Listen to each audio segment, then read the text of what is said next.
Olá, estudante do 7º ano. Eu sou o professor André e estou aqui para conversar um pouco mais com você sobre o nosso componente curricular arte. A gente já tem aí desenvolvido uma sequência de estudos dentro desse componente a fim de desenvolver e aprimorar cada vez mais as nossas habilidades de comunicação, de expressão, tendo em vista que as artes também são meios de comunicação, expressão e linguagem, Então, como é que tem sido aí as suas reflexões sobre como as artes comparecem na sua vida? Em que momento você usufrui delas, de momentos de lazer, de relaxamento e até mesmo como habilidades, que habilidades de arte você tem e que você tem praticado e desenvolvido nesses tempos, Então vamos lá, vamos conhecer o nosso tema de hoje? O tema de hoje é o Renascimento. É um tema que também comparece nos estudos de história, porque ele foi um momento, o Renascimento foi um momento de renovação cultural, artística e científica.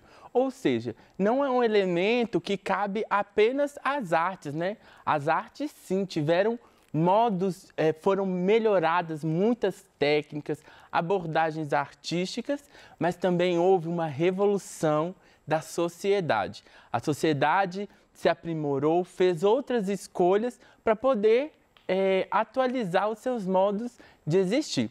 Vamos então conhecer os objetivos da nossa aula de hoje? Bem, nosso primeiro objetivo da aula de hoje é conhecer as principais características do Renascimento e também as inovações artísticas nas artes visuais, na música e no teatro. Então vamos lá?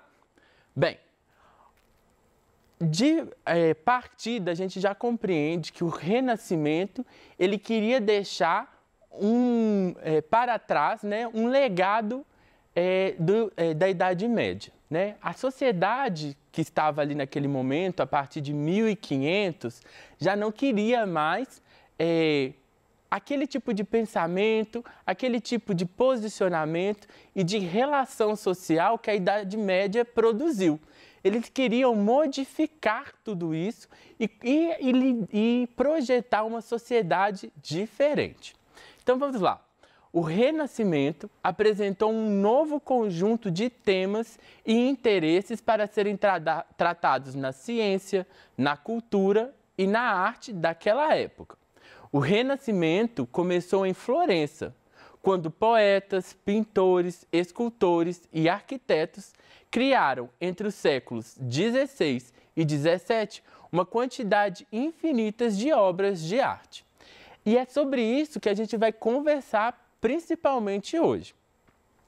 Saber que mudanças aconteceram no modo de fazer arte daquela época, Mas para isso, lembrando que a arte ela não acontece de maneira descontextualizada da sociedade, a gente precisa compreender que pensamentos são esses que foram produzidos ali na Idade Média, tendo em vista, como eu já citei, que há uma renovação da ciência e da cultura, tendo em vista que a cultura são aqueles códigos, identidade que é compartilhado entre todas as pessoas daquela sociedade. Bem, no pensamento medieval, a gente vai ter o teocentrismo regendo todo o pensamento e comportamento das pessoas. Já no pensamento renascentista, a gente vai ver o antropocentrismo ganhando espaço e regendo ali os comportamentos. Ou seja, vai olhar para a experiência grega, e vai perceber que o homem vai se tornar o centro do pensamento e das escolhas sociais que vão ser ali desenvolvidas. No pensamento medieval, a gente vai ter a Bíblia como a verdade e no pensamento renascentista vai ser a experimentação e a observação, tendo em vista que vai haver um financiamento dos artistas, dos cientistas para desenvolver. Ou seja, eu não vou me balizar na Bíblia para dizer aquilo que é verdade ou não. Eu vou experimentar, eu vou observar. Bem, no pensamento medieval, a vida material não tem importância. E no pensamento renascentista, a vida terrena e material tem importância. E nas artes vai ser objeto de estudo, de análise, de reflexão de todas as áreas, né? Principalmente no teatro e na música. Esses temas, né, da vivência e da experiência do homem e da mulher na sociedade ali é muito importante. Bem, no pensamento medieval, a gente vai ver um conformismo com os problemas sociais e com a estrutura social. Já no pensamento renascentista, há uma esperança e uma crença no progresso, né? A sociedade, ela vai se tornar melhor, ela vai avançar e não vai ficar presa naquilo que foi construído, que foi considerado no pensamento medieval uma coisa pequena, reduzida, né? Então, vai existir esse pensamento de progresso no Renascimento. Bem, no pensamento medieval, a natureza é fonte do pecado. No pensamento renascentista, a natureza é fonte de beleza, né? É aonde o homem se inspira, né? Essa natureza, enquanto pecado, é o pensamento assim, que tudo aquilo que acontece com a gente é fruto das nossas escolhas, né? Então, principalmente aquilo que vem de mal, né? É no corpo que é colocado tudo aquilo que é produzido de ruim. Já no Renascimento, isso não vai ser levado em consideração, não. Tudo isso, o corpo, o ser humano, né, nessa sociedade, é fonte de beleza, é fonte de inspiração para a sociedade, para as artes, né? No pensamento medieval, a gente tem esse ascetismo, né? E no pensamento renascentista, o hedonismo, né? O ascetismo é o lugar do pensamento onde vai existir um controle muito grande, né, dos pensamentos e do modo da vida se desenvolver, né?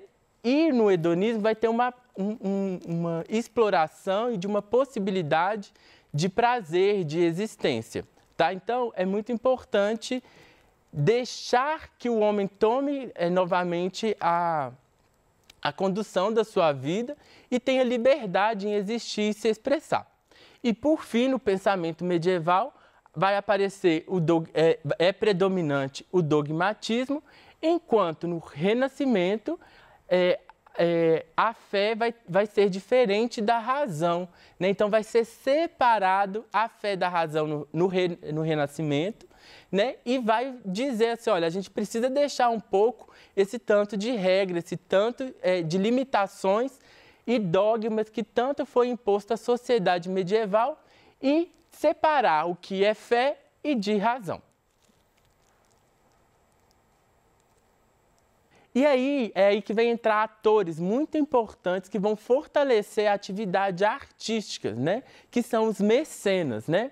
E que vai gerar, então, uma conduta de mecenato. Mecenato é a prática de incentivar financeiramente os artistas, poetas, arquitetos em suas atividades de criação. Logo, quem patrocinava recebia os nomes de mecenas. Os mecenas podiam ser príncipes, os burgueses e até mesmo os papas, né? Isso é muito interessante porque antes, né, no pensamento medieval, quem organizava tudo isso, quem dizia que podia fazer e que não podia fazer, era a Igreja Católica, né, em consonância ali com as monarquias, né, e etc. Vai dizer o que pode ser feito na arte, né? A arte, naquela época, ela era feita apenas como um modo de comunicação, ela tinha um fim utilitário, né? Ou seja, eu vou pintar um quadro apenas para informar o conteúdo bíblico para aquelas pessoas que não detinham a capacidade de leitura, né? Já no Renascimento, as pessoas já vão pesquisar mais, né? E elaborar essa arte de uma maneira mais elaborada. Né, vai deixar essa arte mais rebuscada, mais completa, porque o mecenato e os mecenas fizeram ter condições, né, dos artistas pararem para estudar e pesquisar, já que eles tinham esse financiamento. Então é nesse momento que a gente vai ver que vai ter uma diferença enorme no modo de produzir todas essas linguagens artísticas, porque as pessoas tinham tempo de estudar e pesquisar cada um daqueles modos de fazer. Olha aqui, vamos comparar esses dois quadros. É um quadro medieval e um quadro renascentista. Ambos com a mesma informação, que é a anunciação, quando o anjo Gabriel vem comunicar para Maria que ela foi escolhida para gerar o Filho de Deus, né?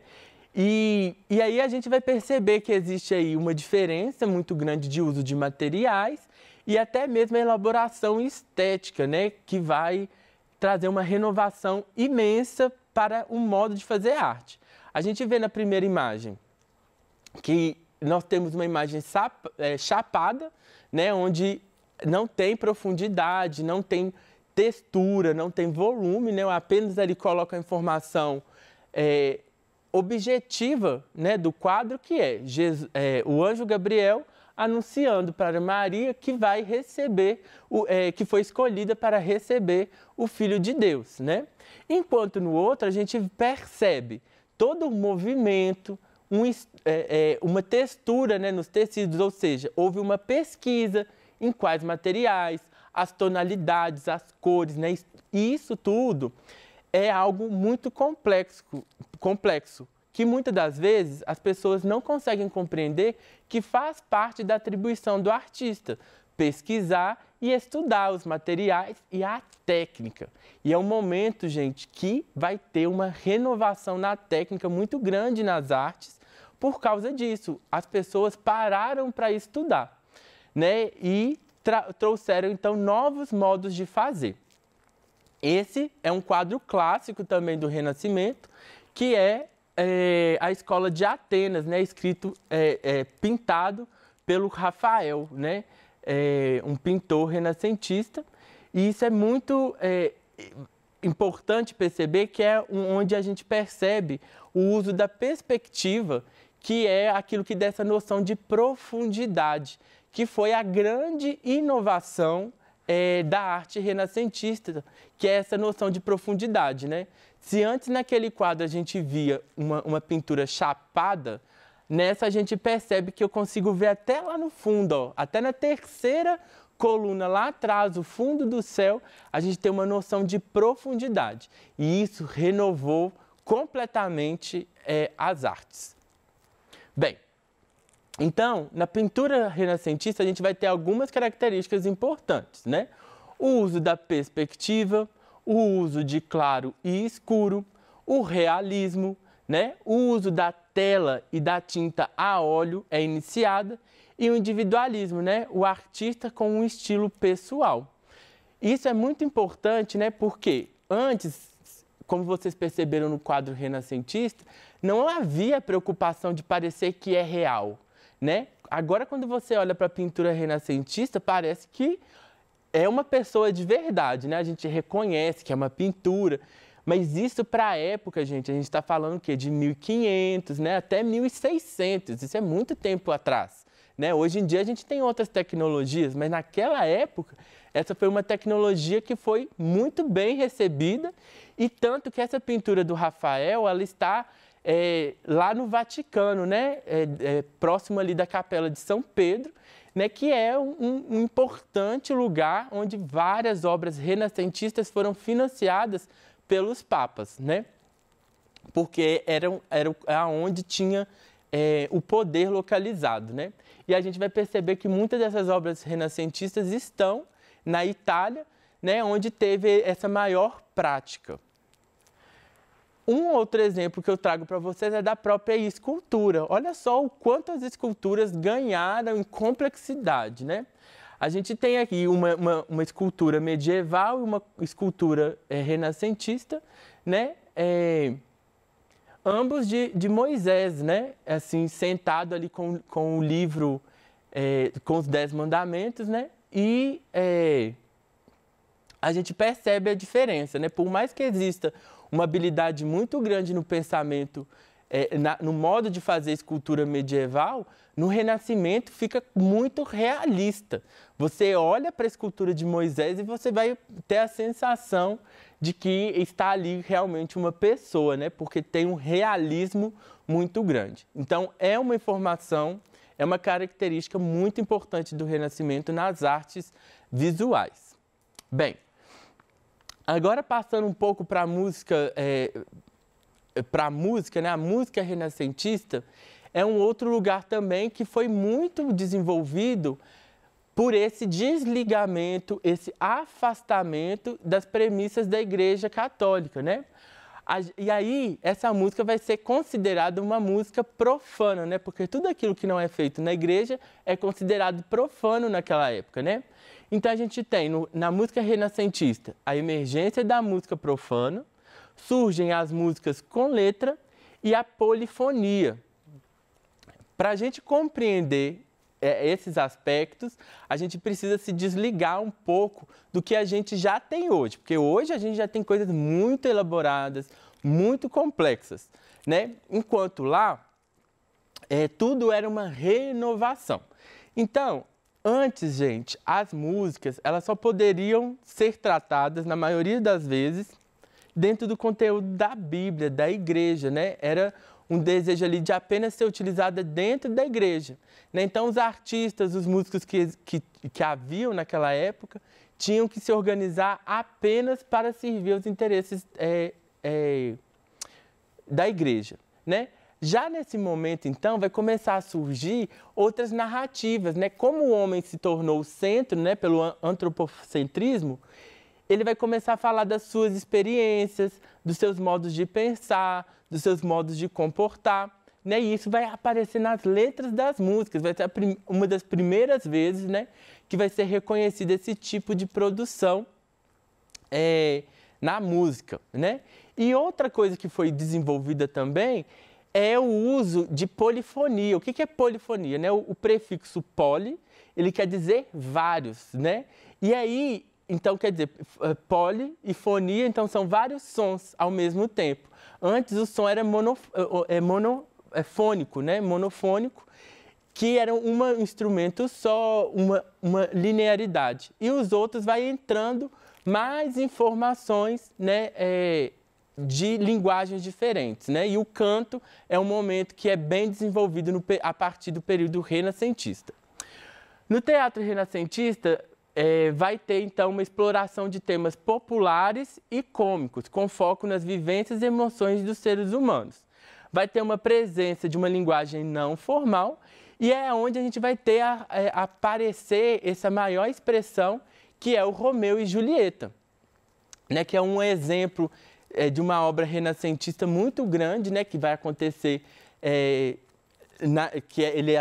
é situado, né, também na Itália, onde as expressões, né, e o amor das pessoas vai poder ser expresso, sendo que naquele momento a igreja não autorizava muito, porque tudo isso estava muito impregnado como uma prática de pecado, né? E isso é algo fantástico que vai trazer essa possibilidade de fazer o teatro da maneira que a gente compreende hoje, né? De uma maneira leve, que fale das questões que atravessam a nossa sociedade e aproximando cada vez mais o público dos fatos, né? Tendo em vista que o teatro ele vai ter esses temas populares e cômicos. Bem, e na dança, professor, como foi? Gente, na dança, pouco se desenvolveu durante o Renascimento. A dança, dentro dessas linhas históricas, cronológicas, ela sempre fica um pouquinho para trás. E essa é uma história para um outro momento, né, quando todo esse pensamento renascentista chega na dança, no modo de fazer dança, tá? Por quê? A dança só houve uma renovação muito ali no final já do Renascimento, né? Quando começa ali o período barroco, né?